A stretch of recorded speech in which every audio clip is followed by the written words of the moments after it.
ನಮಸ್ಕಾರ ವೀಕ್ಷಕರೇ, ನಾನು ನಿಮ್ಮ ಮಹೇಶ್ ಮಾತಾಡ್ತಾ ಇರೋದು. ಇವತ್ತಿನ ಮಾರ್ನಿಂಗ್ ಕ್ರಿಕೆಟರ್ಸ್ ತಂಡದ ಟಾಪ್ ಸ್ಟೋರೀಸ್ ಬಗ್ಗೆ ವಿಶ್ಲೇಷಣೆ ಕೊಡಬೇಕು. ಎಂದಿನಂತೆ ಇವತ್ತು 7 ಗಂಟೆಗೆ ಮ್ಯಾಚ್ ಸ್ಟಾರ್ಟ್ ಆಗ್ತು. ಆ ಮ್ಯಾಚ್ ಸ್ಟಾರ್ಟ್ ಆಗುವಂಥ ಸಂದರ್ಭದಲ್ಲಿ ಉತ್ತಮ ಆರಂಭವನ್ನು ಚಿಗಪ್ಪ ಹಾಗೂ ಹತೀಕ್ರವರು ಉತ್ತಮವಾದ ಆಟವನ್ನು ಆಡಿ 3 ಓವರ್ಗೆ 26 ರನ್ಗಳನ್ನು ಕೊಟ್ಟರು. ಅದೇ ರೀತಿ ನೆಕ್ಸ್ಟ್ ಬಂದಂಥ ಮಂಜು ಮತ್ತು ಅವರ ಇನ್ನೊಬ್ಬ ಆಟಗಾರ ಅವರು ಕೂಡ ಉತ್ತಮವಾದ ರನ್ ರೇಟನ್ನು ನಡೆಸಿದರು. ತದನಂತರ ಮಹೇಶ್ ಜಾಂಟಿ ಹಾಗೂ ಶಿವರು ಅವರು ಬಂದಂಥ ಒಂದು ಉತ್ತಮ ಸ್ಕೋರ್ನ ಇದು ಮಾಡಿದ್ರು. ಅದೇ ರೀತಿ ಬಂದಂತಹ ನೆಕ್ಸ್ಟ್ ಜೀವನ್ರವರು ಒಂದು ಬೃಹತ್ ಮೊತ್ತವನ್ನು, ನಾವೆಲ್ಲ ಲೋ ಸ್ಕೋರ್ ಅಂದ್ಕೊಂಡಿದ್ವಿ, ಆದರೆ ಒಂದು ಬೃಹತ್ ಮೊತ್ತವನ್ನು ಹಾಕಿದ್ರು ಜೀವನ್ರವರು. ಓವರ್ಗೆ 26 ರನ್ಗಳನ್ನು ಹೊಡೆದು 95-96ಕ್ಕೆ ವಿನ್ ಆಗೋ ರೀತಿ ಮಾಡ್ತಾರೆ. ತದನಂತರ ಕುಮಾರಣ್ಣವರು ಉದ್ರೇಕವಾಗಿ ಓಪನ್ ಆಗಿ ಬರ್ತಾರೆ. ಓಪನಿಂಗಲ್ಲಿ ಬಂದು 2 ಓವರ್ಗೆ 5 ರನ್ಗಳನ್ನು ಆಡಿ ಅವರ ವಿಕೆಟ್ ಹೋಗ್ತಾರೆ. ಜೀವನ್ ಅವ್ರಿಗೆ ಚಾನ್ಸು ಬಂದರೂ ಕೂಡ ಅವರು ಯಾವುದೇ ರೀತಿ ಚಾನ್ಸ್ ತಗೊಳ್ತಾನೆ ಮತ್ತೆ ಯಥಾಸ್ಥಿತಿ ಡಾಟ್ ಆಗಿ ಮತ್ತೆ ಇಂಜುರಿ ಕೂಡ ಆಗ್ತದೆ ಸಿದ್ದಪ್ಪಾಜಿಯವರು ಅವರಲ್ಲಿ. ಅದರಿಂದ ಅವರು ಮತ್ತೆ ನಿರ್ಗಮಿಸ್ತಾರೆ. ತದನಂತರ ಸುಂಕವಿಲ್ಲದೆ ನಂದನ್ ಬರ್ತಾರೆ. ನಂದನ್ ಬಂದು ಒಂದು ಬೌಂಡ್ರಿ 6 ಹೊಡೆಯೋದ್ರ ಮುಖಾಂತರ ಆಸೆಯನ್ನು ಹುಟ್ಟಿಸ್ತಾರೆ ಕುಮಾರಣ್ಣ ತಂಡರಿಗೆ. ಬಟ್ ಆದರೆ ಆ ಆಸೆ ಕೆಲ ಕಾಲ ಉಳಿಯೋದಿಲ್ಲ.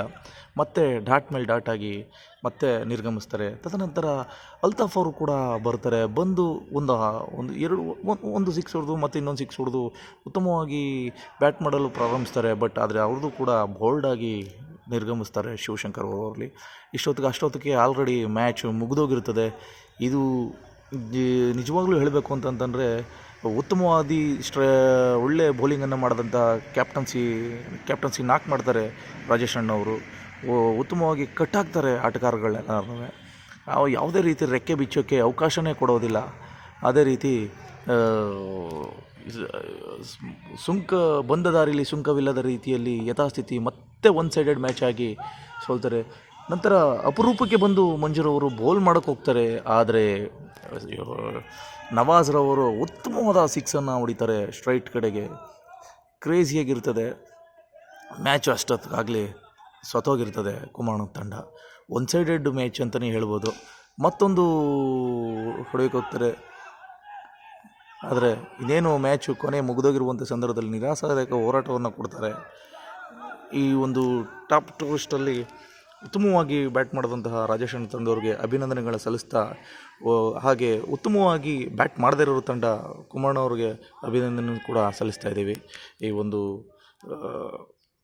ಟಾಪ್ ಸ್ಟೋರೀಸಲ್ಲಿ ವಿಶೇಷ ಏನಪ್ಪ ಅಂತಂತಂದರೆ ಎಲ್ಲರೂ ಒಂಥರ ತುಂಬ ಇಂಟ್ರೆಸ್ಟಾಗಿ ಆಡಿದ್ರು ರಾಜೇಶ್ ಅಣ್ಣವ್ರು ತಂದವರು. ಅವರ ಉತ್ಸಾಹಕವಾಗಿ ಕಳೆದ ಬಾರಿ ಕೂಡ ಅವರು ಗೆಲ್ಲಿಸಿದ್ದಕ್ಕೆ ಎಲ್ರಿಗೂ ಕಾಫಿ ಬಜ್ಜಿ ಎಲ್ಲ ಕೊಡಿಸಿದ್ರು. ಅದೇ ರೀತಿ ಎಲ್ಲ ಪ್ಲೇಯರ್ಸ್ಗಳು ಮತ್ತೆ ಅದೇ ಕಾಫಿ ಬಜ್ಜಿ ಸಿಗುತ್ತೆ ಅಂತ ಉತ್ತಮವಾಗಿ ಆಟವನ್ನು ಆಡಿದ್ದಾರೆ.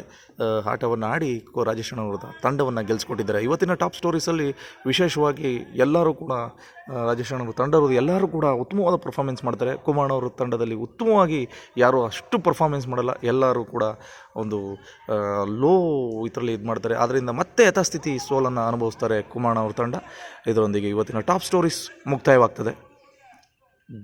ಜೈ ಮಾರ್ನಿಂಗ್.